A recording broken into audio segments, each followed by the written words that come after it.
Hello everyone, welcome back to my channel. Chuck Berry, in full Charles Edward Anderson Berry, American singer, songwriter and guitarist who was one of the most popular and influential performers in rhythm and blues and rock and roll music in the 1950s, 60s and 70s. Raised in a working-class African-American neighborhood on the north side of the highly segregated city of St. Louis, Berry grew up in a family proud of its African-American and Native American ancestry. He gained early exposure to music through his family's participation in the choir of Antioch Baptist Church, through the blues and country western music he heard on the radio, and through music classes, especially at Summer High School. Berry was still attending high school when he was sent to Missouri prison for young offenders to serve 3 years for armed robbery. After his release and return to St. Louis, he worked at an auto plant, studied hairdressing, and played music in small nightclubs. Berry traveled to Chicago in search of a recording contract, and Muddy Waters directed him to the Chess Brothers. Lynott and Phil Chess signed him for their Chess label, and in 1955 his first recording session produced Maybelline, a country and western influenced song that Berry had originally titled Era Red, which stayed on the pop charts for 11 weeks. Cresting at number 5, Berry followed this success with extensive tours and hit after hit, including Roll Over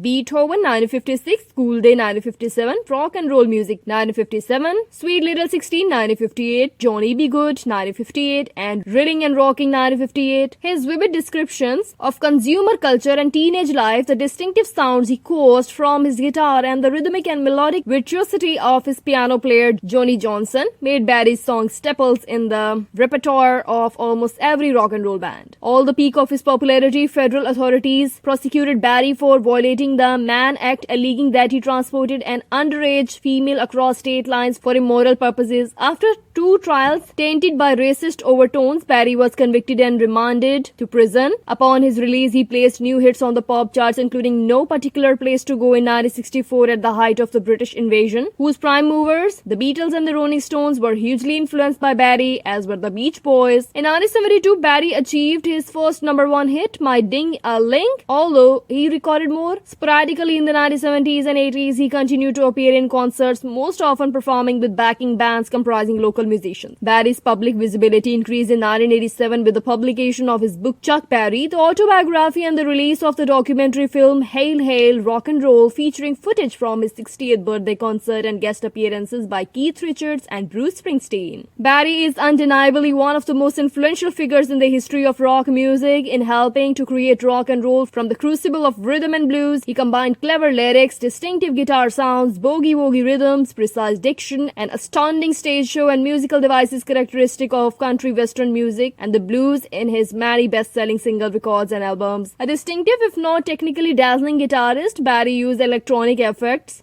to replicate the ringing sounds of bottleneck blues guitarist in his recordings. He drew upon a broad range of musical genres in his compositions, displaying an especially strong interest in Caribbean music on Havana Moon 1957 and Man on the Donkey 1963, among others. Influenced by the wide variety of artists, including guitar players Carl Hogan, Charlie Christian, and T-Bone Walker, and vocalist Nat King Cole, Lewis Jordan, and Charles Brown, Berry played a major role in broadening the appeal of rhythm and blues music during the 1950s. He fashioned his lyrics to appeal to the growing teenage market by presenting vivid and humorous descriptions of high school life, teen dances, and consumer cultures. His recordings serve as a rich repository of the core lyrical and musical building blocks of rock and roll. In addition to the Beatles and the Rolling Stones, Elvis Presley, Buddy Holly, Linda Ronstadt, and a multitude of significant popular music performers have recorded Berry's songs. An appropriate tribute to Berry's centrality to rock and roll came when his song Johnny Be Good was among the pieces of music placed on the gold-plated copper phonograph record that was attached to the side of the Voyager 1 space probe and sent hurtling through outer space in order to give distant or future civilizations a chance to acquaint themselves with the culture of the planet Earth in the 20th century. In 1984, he was presented with the Grammy Award for Lifetime Achievement. He was inducted into the Rock and Roll Hall of Fame in 1986. Thanks for watching. Like, share, and comment.